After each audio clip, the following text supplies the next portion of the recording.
What's happening everyone, TomGorian here, and welcome to the penultimate episode of Season 1 of the F1 23 Haas to Glory. Viva Las Vegas is the title of this video because the Formula 1 circus has came to Las Vegas for the inaugural Las Vegas Grand Prix, well, in Las Vegas. That's the running joke here. What happens in Vegas stays in Vegas, and the one thing I'm going to do is change quite a thing in Las Vegas. We're going to go for a new helmet design, and we're going to celebrate the Gold US of A by selecting a USA type of helmet. There it is, the stars and the stripes. It worked. I mean, I believed I did did I do a helmet change for Miami? I'm not really sure. But the last time we went to Miami, well, the last time we raced in America, we won in Miami. So hopefully lightning can strike twice. And because of how close this championship is, hopefully we can do just that. The gap between me and Max Verstappen is 2 points with 52 points on offer. There's the official confirmation, 2 points behind Verstappen after the Brazilian Grand Prix. Check out that video in the annotations and also subscribe for the next finale episode. I mean, either way, regardless of what happens, I believe the championship will go down to the wire. I mean, as long as I don't DNF and Verstappen doesn't win, then I'm guessing the championship finale will go down to the wire. But there's confirmation that there is 104 difficulty, because I just had to check for myself after the last couple of episodes. I thought for some reason I was on 102 or 101, but I'm on 104 and I will go to 105 next season. So as far as upgrades, there is nothing more to upgrade. There's no point in upgrading the car anymore because chances are we're going to lose it for next season's regulation changes. So just the aim is to get enough resource points to try and save everything. But as you can see, look at the track map, it looks horrendous. There's 3 massive straights and sector 2 looks like a bitch.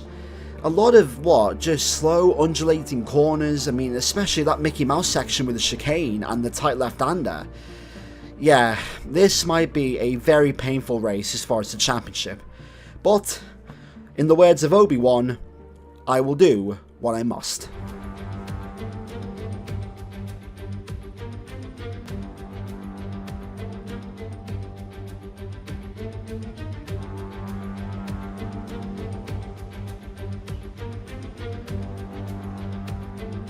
Okay, so here's a tip as far as driving a new circuit for the first time. Make sure you do at least 10 time trial laps before you do the session. In all of the practice sessions that I did around about 10 to 12 laps on this circuit, and I still couldn't get familiarized with this track, especially sector 2. So crossing the line now, and we do a 32.2, which puts us 4th, but then it puts us 17th on the grid. So this lap, as you can see, is my best lap. Entering turn 1, a long turn 1, and then it literally goes into turn 2. Now for some reason, as I hit the wall, the AI can go simply flat out, and as you can see, we lose half a tenth. But the AI can go literally flat out in turn 2, and I don't know how. I don't know if they're running way more downforce than me. Maybe this is a circuit where you can't run as low wings as you think you can because of long straights. I have no idea, but this corner is an absolute killer as far as braking and just the rear braking, and just a mess up just the gear ratio. As you can see, I'm taking a 3rd gear, which just gives me a lot of understeer. I should have taken it in 2nd, but I just... The only time where I got comfortable with this circuit was really in the second half of the race. This corner as well is also a problem. If you brake too late, you're literally in the wall. But we get a good exit, and as you can see, we're 3 temps up as we enter the long, massive straight of the strip. And as you can see, I mean, just look at the circuit. It's absolutely glorious just to look at. As you can see, the Eiffel Tower, you've got all these buildings here, just the lights, the casinos. But just as a driving spectacle, as a racing spectacle, this track isn't good. It's, in my opinion, an F1 version of NASCAR if NASCAR had a couple of corners. But as you can see, near 5 temps up, we're going to follow the line as we do a 31.7, 8.1, and we're going to cut later on in towards qualifying the final 2 minutes. This lap was a complete stinker, and the lap was over by literally turn 3. I was already 2 temps down by turn 3, and as you can see across the line, we get a purple sector 3, but it's only 15th place. 15th place in the penultimate race of a season where I'm fighting for the championship against Max Verstappen. That's not good. That's not good. And knowing Verstappen, he's probably going to be on pole anyway because of the Red Bull. That Red Bull is so quick. So, yeah. Let's see where Verstappen is. Verstappen is 14th. Alonso's on pole. Piastri's got a 5-place grid penalty. But Verstappen is 14th. That's not bad. Welcome to Las Vegas, Nevada for a race many couldn't believe would ever happen. From the glitz and the glamour of the famous strip, it is time for the Las Vegas Grand Prix. 3.8 miles and 3 straights. A good place to do some sightseeing at around 210 miles per hour. 17 corners should provide plenty of interest and lots of overtaking with 2 DRS zones. Let's run you through the driver grid order for today's exciting race. An immense lap from Fernando Alonso yesterday puts him on pole position. Sergio Perez lines up alongside. Considering the rest of the grid, we have Norris, Russell, Oscar Piastri, Leclerc, Stroll, Thomas, Sargent, Ocon, Gasly, Hamilton, De Vries, Verstappen, Bottas, Tsunoda, Joe, Albon, Sainz, and Kevin Magnussen fills the last spot on the grid. With lights out just moments away, it's time to go down to the track. And we welcome Anthony Davidson to the commentary box. And these regulations, we're getting used to them now. Have they improved the wheel-to-wheel action out there? Let's have a chat about Fernando Alonso. Well, it was a really impressive lap in qualifying to get pole position, but are they going to be able to hold on to the lead into the first corner with so many quick starters around them? A couple of favourites for the win then, but who comes out on top doesn't really matter as long as they give us an entertaining show en route to the checkered flag. And we want to see fair fighting, of course, out there on the track. Let's hope the stewards don't have to get involved too much today. Hasn't stopped them before, Anthony Davidson, especially in the last video. But welcome to Las Vegas. It is Viva Las Vegas here in, I don't even know what this racetrack is called. It's the Las Vegas Strip Circuit. Why does that sound like a porno? I have no idea. The Las Vegas Strip. Yeah, that definitely sounds like a porno. But yeah, heading into this race, the one thing that we do have is that we've got grid penalties for a couple of the other cars, and all we need to do is finish ahead of Verstappen, and we go into Abu Dhabi with a point advantage. As far as how many points we gain on Verstappen, that is the question that needs to be answered. The strategy is a very interesting one on strategy. You'll see in this race how the tyre wear isn't really that bad, but when it comes to the graphics, it does act like it. You can't do the softs to hards, and you can't do mediums to softs for this track. You have to somewhat, well, on the graph, use the mediums to hard. So that's what we're going to do. We're going to do the mediums to hard strategy. But however, you're going to see with the formation lap that the tyre strategy is going to be very different. As you can see, both Mercedes are on soft tyres, everyone else is on mediums, and Carlos Sainz is on hards. So that's very interesting.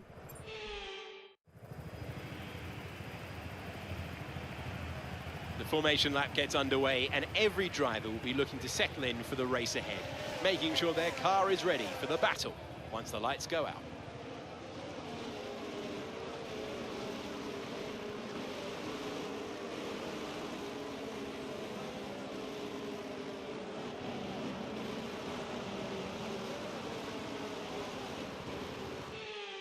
As the cars make their way back to the starting grid to form up and get ready for lights out, let's hope the race ahead today is a thrilling one that will go down as a memorable Grand Prix in the history books.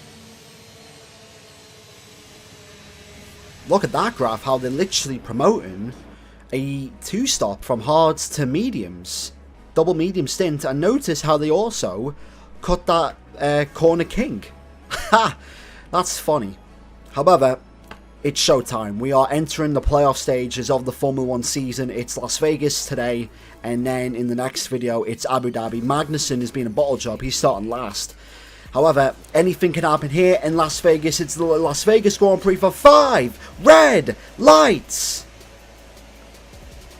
And lights out, away we go in Las Vegas. It's a cautious start from everyone. We get a good start. Lance Stroll tries to cover us off into turn 1. We're going to go for the inside gap already in towards turn 1. We barely make any contact. We do make contact with Charles Leclerc and also Oscar Piastri. He gives us a budge in towards turn 2. However, we are in 6th place and we've got a good start in towards this race as Leclerc is already all over us. And I thought that Ferrari was already slower than us in the previous race as we go in towards turn 3. Leclerc has the inside line. It's going to be side by side between the Ferrari engine powered cars. However, we do get the better exit and we retain P6, and the McLarens are actually showing some fight in this second half of this season. But now as we enter the world famous strip for the first time, and as you can see, it's 3 wide between myself, Charles Leclerc, and as you can see also as well, Lance Stroll in towards this final corner. I do not know the corner numbers or what the names are, but we come out ahead of Lance Stroll and also Charles Leclerc as once again. And as you can see, look at the gap between myself and the AI as Lance Stroll gets past us, and as you can see, as you will see, Charles Leclerc, look at the gap, 4 tenths. And as far as the setup, I don't know as far as what setup works around here as we outbrake Lance Stroll in towards the final real corner, because these 2 corners are just not real corners. They're just, you know, they're just kinks. And as you can see, once again, onto the main straight, we're literally 2.8 seconds down on the McLarens. So something tells me that the AI are really overpowered on this circuit, or they just don't have the actual accurate data. As we head towards this corner, we're going side by side with Lando Norris, Charles Leclerc, as we get very close to the inside wall there, and thankfully there is no damage done.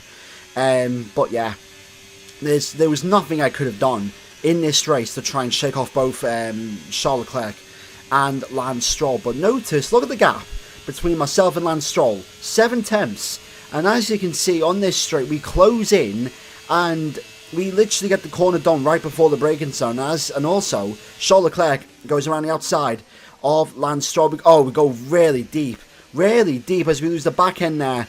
And that's just lost all of our momentum as there's a yellow flag in Sector 3. I don't know who that is, but we're going to get a very decent run on Lance Stroll trying to go around the outside in towards the kink. I think that's Williams. As we switch back to the inside, around the inside, we go on Lance Stroll. Gear ratios are a bit, off. There are corners where I took him one gear more than I should have.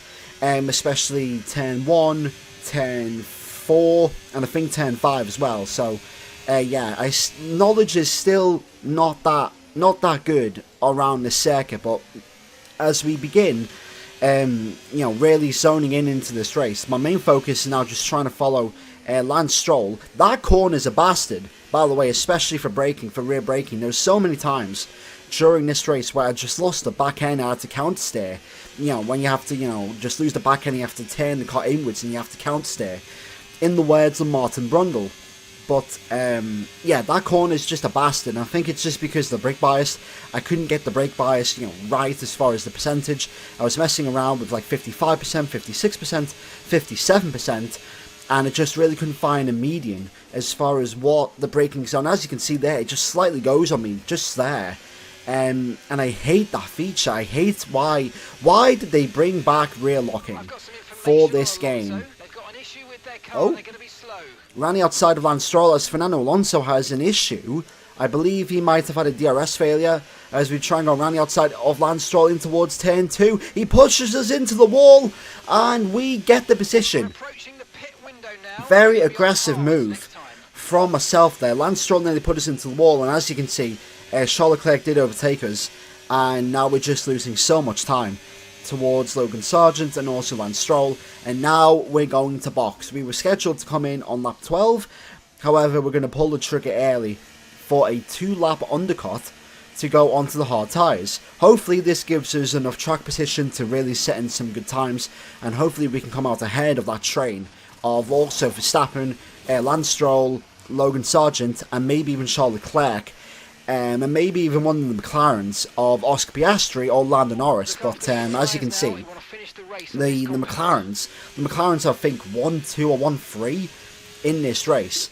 But yeah, I don't think it's going to be possible. But it's clear that the AI do have, you know, a lot of straight line speed, and the lap times are very, very, very overpowered on this circuit. I think the AI will be nerfed when the real life circuit or when the real life race happens in November. But coming out of the pit lanes, as you can see, we've jumped Lance Stroll and we've jumped Max Verstappen and we've jumped Oscar Piastri, and now we are in 9th place in this race. And as you can see, there's the race director. George Russell has went double softs, Hamilton and Sainz went mediums, and everyone else has gone on to hards. So once again, F123 showing the difference in tyre strategies as far as what drivers everyone's going on.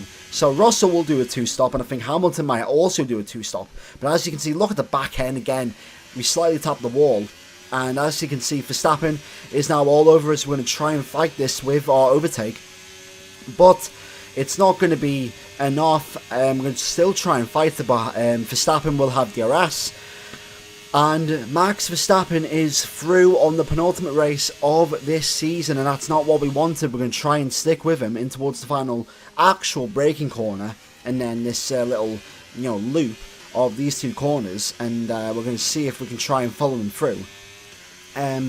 But yeah, we tried to overtake Verstappen once again, but we just couldn't do anything, as Carlos Sainz now comes into the pit, and also Lewis Hamilton as well. So we are now in P8 of a net P8 in this race, as we got 6 laps to go here in Las Vegas, and Verstappen is now 1.7 seconds. He just gained 3 tenths of the exit alone.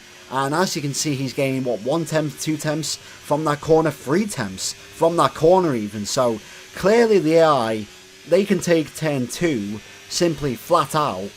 And as you can see, there's just a bit of a slow cut of me entering sector 2, and it's just that sector. Like every lap I drove this circuit just reminded me why I just don't like this track.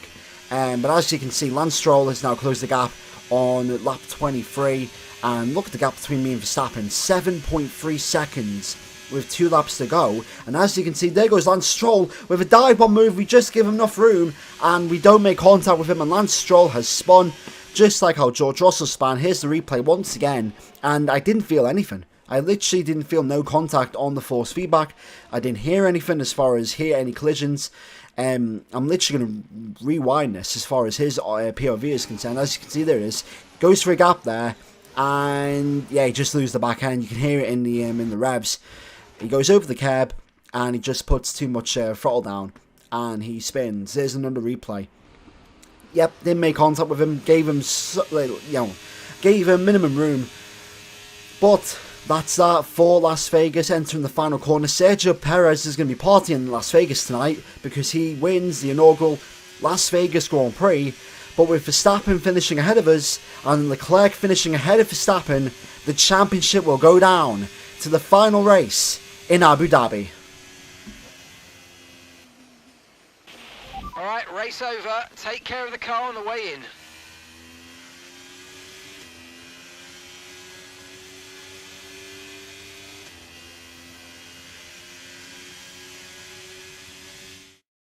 On the world-famous strip, they have passed the neon lights all the way to the checkered flag. They're heading to the top step of the podium. Anthony Davidson, a resounding victory today. What set them apart from the rest? I feel like consistency was probably the key today. There's being quick, and then there's being quick lap after lap after lap. If you can do that, you can capitalise on other people's errors without making many of your own. And that's an approach that can push you a long way up the field. The drivers are en route to the podium as we speak. What a fantastic win for the Red Bull team. They've performed exceptionally today, keeping us firmly on the edge of our seats throughout the entirety of the race. Congratulations to everyone at the team. Expect a massive party for Sergio Perez and Red Bull after this victory. Perez wins, and Perez hasn't been, well, he's really fallen off in the second half of the season, ever since, I'd say, Spa or something. But yeah, Perez getting the win for Red Bull, when Verstappen started 14th, with George Russell in second and Lando Norris finishing in third. We are in for an epic finale to this F123 Haas to Glory Season 1 Driver Career Mode series, and yeah, this is insane. Perez wins, Russell in second, Lando Norris in third, Alonso fourth, but as you can see, the gap between me and Verstappen 4 points, with Charles Leclerc 19 behind Max Verstappen in the race for the title, and then Perez and Hamilton are officially out. It's a triple threat fight for the Drivers' Championship in Abu Dhabi, and I'm absolutely gassed to do that race. So I can't wait for that race, and hopefully you can't wait for that video. And yeah, it's going to be a banger. This season has been a banger, and so far this series has been bangers after bangers after bangers. And that is that for the penultimate episode of the Haas to Glory Season 1. If you did enjoy this video, hit the like button. Can we hit 30 likes on this video for the finale? That'd be massively appreciated. And yeah, make sure to like, share, comment and subscribe for more F123 content. Thanks for watching, and I'll see you all in the next video. In a bit. Bring on Abu Dhabi.